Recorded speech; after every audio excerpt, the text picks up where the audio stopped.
यकीनन तमाम तारीफ़ें अल्लाह के लिए हैं, हम उसकी तारीफ़ बयान करते हैं, उसी से मदद के तलबगार हैं। मैं गवाही देता हूँ कि अल्लाह के सिवा कोई भी माबूद बरहक नहीं। नाजरीन, आज की इस वीडियो में हम आपको बताएंगे कि सामरी कौन था, उसकी परवरिश किस तरह हज़रत जिब्रील अलैहिस्सलाम ने की। सामरी ने ऐसा कौन सा जादू किया जिससे बनी इज़राइल उसके घर विदा हो गई। उसने किस तरह बनी इज़राइल को अल्लाह पाक की इबादत से हटाकर गैरुल्लाह की परस्तिश पर लगा दिया। सामरी की वजह से कैसे मिस्र में 700 यहूदियों को कत्ल किया गया। सामरी के साथ साथ बनी इज़राइल के कुछ और जादूगरों के मुतालिक भी बताएंगे। सामरी के भयानक अंजाम के मुतालिक भी आपको बताएंगे। इसके अलावा आपको बताएंगे कि इस्लाम जादू के मुतालिक क्या कहता है। वीडियो निहायत ही दिलचस्प और मालूमात होने वाली है। आपने वीडियो को स्किप कि बगैर आखिर तक हमारे साथ रहना है। तो चलिए वीडियो का बाकायदा आगाज करते हैं। नाजरीन, सामरी बनी इज़राइल के अम्माए दन में से था। उसका ताल्लुक कबीला सामरा से था।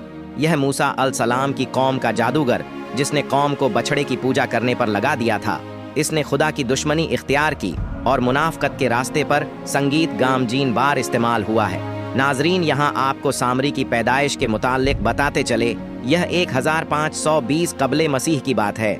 मिस्र पर फिरौन का बादशाह मिर नफ्ता सानी की हुकूमत थी। बाज ने उसका नाम मुनफतह भी लिखा है और वह वालिद रमेस के बुढ़ापे की वजह से अमलन हुक्मरान बना हुआ था। खुदाई का दावेदार यह बादशाह बहुत जालिम और जाबिर था। उसने बनी इज़राइल को अपना गुलाम बना रखा था। हालांकि वह हज़रत यूसुफ अलैहिस्सलाम के ज़माने से वहाँ रिहाइश पजीर था। यूसुफ अलैहिस्सलाम ने वालिद हज़रत याकूब अलैहिस्सलाम और अपने भाइयों के लिए एक कथा ज़मीन उस वक्त के फिरौन बादशाह रियान बिन वलीद से हासिल किया था। याकूब अलैहिस्सलाम की यही नस्ल बनी इज़राइल कहलाई, जो मिस्र में खूब फली फूली।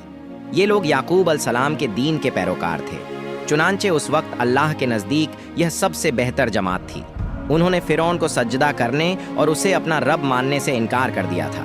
इसी वजह से बादशाह और उसके हवारी उन पर जुल्म और सितम के पहाड़ ढाते और उनसे घटिया काम करवाते। याद रहे कि फिरौन किसी खास शख्स का नाम नहीं, बल्कि मिस्र के बादशाहों का लक़ब था। तारीखी हक्का के मुताबिक 31 फराना ख़ानदान ने मिस्र पर यह के बाद दीगर हुकूमत की।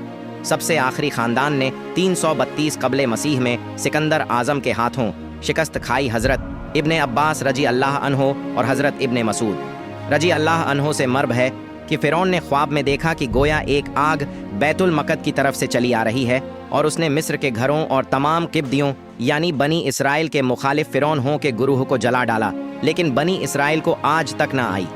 फिरौन ने बेदार होने के बाद अपने मुल्क के तमाम काहिन, नजूमी हों, जादूगरों और दीगर माहरीन को जमा किया और सबसे उस ख्वाब की ताबीर मालूम की, जिस पर उन्होंने जवाब दिए कि बनी इस्राइल में एक बच्चा पैदा होगा और उसके हाथों अहले मिस्र की हलाक होगी।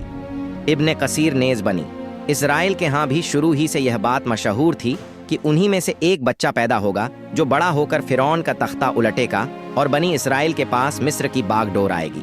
शाह नजूमी की पेशगी ने तख्ते शाही पर बराजमा फिरौन के बदसूरत चेहरे को मजीद भयानक कर दिया था। दरबारी और मसाहिकों के मुंतज़ थे कि अचानक पुरहैबत दरबार के वहशत ज़दा माहौल में फिरौन की गज़बनाक आवाज़ गूंजी। बनी इस्राइल के तमाम 9 इस्राइल के लड़कों का इसी तरह कत्लेआम होता रहा तो हमें आइंदा खिदमतगार मिलना मुश्किल हो जाएंगे, और फिर हमारे यह कमतर, घटिया और गलीज काम कौन करेगा। इस पर फिरौन ने हुक्म जारी किया कि 1 साल छोड़कर बच्चे कत्ल किए जाएं। यही वह वक्त है जब बनी इज़राइल की बस्ती में 2 बच्चे पैदा हुए।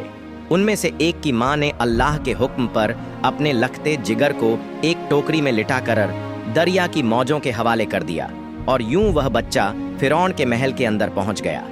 दूसरे बच्चे की माँ ने फिरौन सिपाहियों के डर से बच्चे को पहाड़ के गाड़ में बंद कर दिया। हुस्ने इत्तफाक दोनों बच्चों का नाम मूसा था।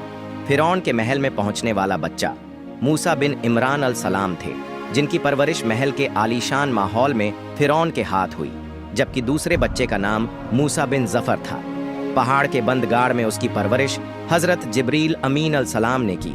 अल्लाह के दुश्मन फिरौन की सरपरस्ती में पलने बढ़ने वाला बच्चा नबूवत के अजीम मनसब पर फायज हुआ, जबकि रूहल अमीन हज़रत जिब्रील अलैहिस्सलाम के हाथों परवान चढ़ने वाला बच्चा बदी की अलामत बनकर तारीख में बुरे अल्फाज से याद किया जाने लगा। नाजरीन, सामरी कौन था हज़रत?